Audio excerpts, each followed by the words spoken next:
Marina's life had been good in recent years, a husband who was an aspiring entrepreneur, a beloved son, and a stable job. She was quite satisfied with her life. Her greatest joy was, of course, her 4-year-old son, Andreyka, the most precious person in the world. It wasn't surprising, considering the long years she and her husband, Arseny, spent trying to become parents. Marina had visited countless doctors, but nothing worked. Arseny wasn't particularly upset about their childless marriage and often comforted her. "Come on, stop worrying. Plenty of people live happily without kids," he would add. "Isn't it enough that you spend your whole day at work taking care of other people's children?" But Marina dreamed of motherhood. She loved kids so much that she even chose a career working with them, becoming a kindergarten teacher. She married Arseny, hoping they'd start a family quickly. It felt like fate was against her until the day she finally saw those 2 cherished lines on the pregnancy test. After maternity leave, Marina returned to her kindergarten job and enrolled her son there too. This way, she never had to part from him. Arseny sometimes got jealous. "Ever since he was born, you've stopped paying attention to me," he complained. Marina didn't understand. How could she? Her whole world revolved around their son now. One day, Arseny came home and happily announced, "Guess what? My sister's coming to stay with us for a while." "Sister? What sister?" Marina was surprised. She hadn't seen any of his relatives in years, and she'd never even heard about a sister. She wasn't even at their wedding. "Have you forgotten about her?" Arseny asked with a hint of reproach. "I've never met her," Marina replied, confused. "You'll meet soon enough. Here, look at her photos." The picture showed a little girl with ribbons and braids. "Well, okay," Marina said. "It might be good for Andrey to meet his aunt too. Is she grown up now?" "Of course," Arseny laughed. "She's great, you'll like her." The next day, Arseny went to the train station to pick up his sister. The woman he brought home barely resembled the child in the photo. Gone were the braids and ribbons. She was now an elegant, confident, and beautiful woman. She greeted Marina with a kiss on both cheeks and introduced herself as Tanya. She even brought gifts for Andrey.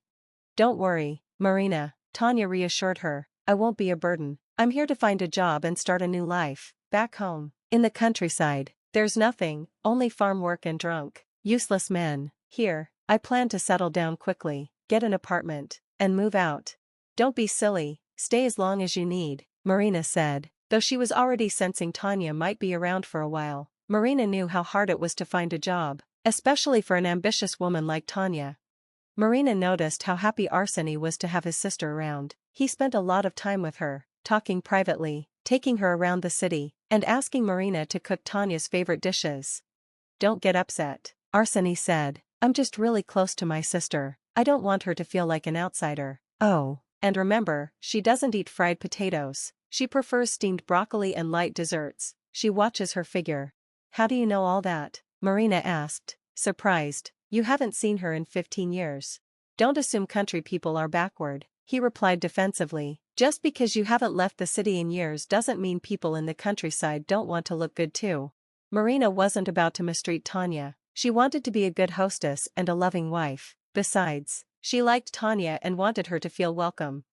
Tanya, meanwhile, seemed to enjoy city life without doing much to help around the house, or even look for a job. She'd go out every day and come back cheerful but empty-handed. "I went to a place today," she'd say. "They promised to call me back, but I doubt they will," and they never did.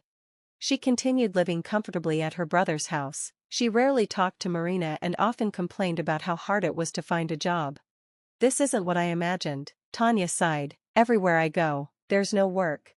"Maybe you could work at the kindergarten as a nanny for now," Marina suggested kindly. "We're always short on staff." Tanya scoffed. "A nanny? Changing kids' diapers? Thanks, but no thanks. That's not why I left the village." Tanya used to brush off any questions about her past or her family. Tatiana, Marina's husband's sister, continued living with them, and over time, Marina grew more frustrated but held back her feelings to avoid offending her husband. However, Senya didn't seem to care about offending her. He constantly tried to please Tatiana, showering her with attention and neglecting Marina and their son. The breaking point came when Senya bought a car, a good, used one. Marina thought it was for her, as they had planned to get a car to help her commute to work with their child, but instead, Senya gave it to Tatiana, telling her, "Now you can drive wherever you want." Tatiana was overjoyed, hugging and kissing him, calling him her dear brother. Marina, heartbroken, reminded Senya that he had promised to buy her a car. He brushed it off, saying he'd keep his promise eventually. Marina felt defeated but stayed quiet. One snowy morning, during a heavy blizzard, Marina decided she couldn't take it anymore. She told Tatiana she needed to take the car to get their son to daycare. Tatiana snapped, yelling, "The car was gifted to me, I'll drive it." "Not you." Marina, holding back tears, wondered how Tatiana, just her husband's sister, could speak to her, the lady of the house, that way. Marina, determined, took the car anyway. Her son was thrilled. While driving, Marina found an envelope wedged between the seats. It was a letter addressed to Senya from a village, from Tatiana's supposed sister. The photo inside showed a young woman labeled as Tatiana's sister, but she looked nothing like the woman living with them. Marina's heart sank. At work, her son, always a peacemaker, ended up in a scuffle protecting a boy named Kostya, whose mother had passed away. Marina didn't scold him, knowing the boy's story and feeling a deep sadness of her own. On the way home, Marina lost control of the car in the snow and crashed into a snowbank. She and her son weren't seriously hurt, but her head hit the steering wheel. A passing doctor, Kostya's father, helped treat her wounds. When Marina got home, her husband and the fake Tatiana were already waiting. Looking uneasy, Marina, with a bandage on her forehead, didn't hesitate. She handed Senya the letter. The two imposters exchanged a glance, showing no shame, only disappointment that they'd been caught. Senya finally admitted, "Tanya isn't my sister. I love her. She understands me like no one else and helps me with work. I can't live without her, not in work or life." He then hugged and kissed Tatiana, showing Marina exactly where she stood. Marina looked at Tatiana with contempt and triumph. "How cruel," she whispered, hurt by her husband's actions and his calmness. He didn't even seem to feel guilty. "What's cruel?" Tatiana scoffed. "Loving someone else and being honest about it with your wife is perfectly normal. Falling out of love, falling in love again, that's life. But this show you two put on, don't you realize how disgusting it is?"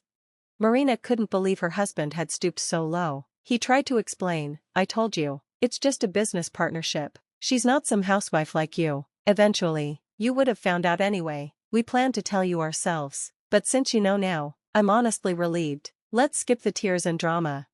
"Why are you even explaining yourself to her?" His mistress snapped. "She knows everything now. She should get the message. She's no longer needed here. Hear that? Pack your things and leave. You'll have to figure things out on your own." "Don't worry, I will." Marina sighed. "I'll leave now. I'll come back for Andrei later." She quickly packed essentials. Her son ran up to her. "Mom, where are you going?" "I'm staying somewhere else for now, but I'll come get you soon," she reassured him. "Calm down, son." Arseny, her husband, interrupted. "Mom will live in a different house. You'll stay here with me and Aunt Tatiana." The boy's lips trembled. "Please, don't drag our child into this," Marina pleaded. "I'll take him with me, but I don't know where to go yet." "Andrei, stay with Dad and Aunt Tatiana tonight. Tomorrow, I'll pick you up from daycare, and we'll go to our new home." Arseny laughed cruelly. "Take him? You think so? Who's going to give him to you? The court will side with me. I'll get the best lawyers, you'll be left with nothing." Holding back tears, Marina walked out. His threats didn't scare her. She knew he wasn't a good father, and he wouldn't win custody. It wouldn't be easy for her either, but she was determined. Marina had no family or close friends to turn to for shelter, so she found a small hotel and stayed the night. Sleep didn't come, her mind raced with worries about her future. The next day, she went to work as usual, refusing to take a sick day. Her forehead, bruised from an earlier incident, didn't bother her as much as the pain in her heart. Her coworkers noticed the bandage. "Marina, what happened? Did someone hit you?" one asked, shocked.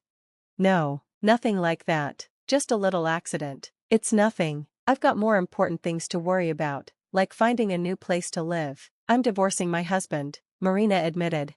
She didn't realize Arseny had also decided to start fresh, by keeping their son from her. He didn't drop Andrei off at daycare. Marina tried calling him, but he wouldn't answer. She was stuck at work, unable to figure out what was happening.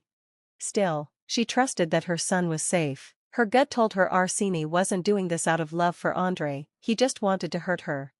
By the end of the workday, Marina was overwhelmed with fear and worry. What if he hid Andrei from her? What if she couldn't find him? She didn't know how far her husband and his mistress would go. A colleague named Maxim noticed her distress. "Did you really skip the doctor and just come to work like this? I can tell you're in pain."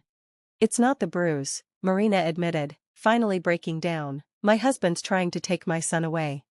Maxim shook his head. Don't worry about that. Take him to court. They'll side with you. He has no grounds to take your child. You think so? I'll fight. I'm not giving up, Marina said, wiping her tears. Good, and I know a great family lawyer. Let's talk to him tonight. They did just that. The case went to court, and Marina won without much trouble. It became clear Arseny didn't want Andrei for his own sake, he just wanted revenge on Marina. The court saw right through him. Andrei stayed with his mother. Marina's only remaining problem was finding a permanent home, but over time, that, too, was solved. After a few months, she and Maxim grew closer. They eventually got married, and Andrei gained a new brother, Kostya. As for Arseny, his happiness didn't last. It turned out the car he bought for Tatiana wasn't bought at all, it was stolen by his shady friends. He ended up facing criminal charges. Tatiana found herself abandoned, without support. She was forced to find a job and, in a twist of fate, turned to Marina for help. Marina, true to her word, helped her get a job as a daycare assistant, the same daycare Andrei attended. Sometimes life has a funny way of balancing things out.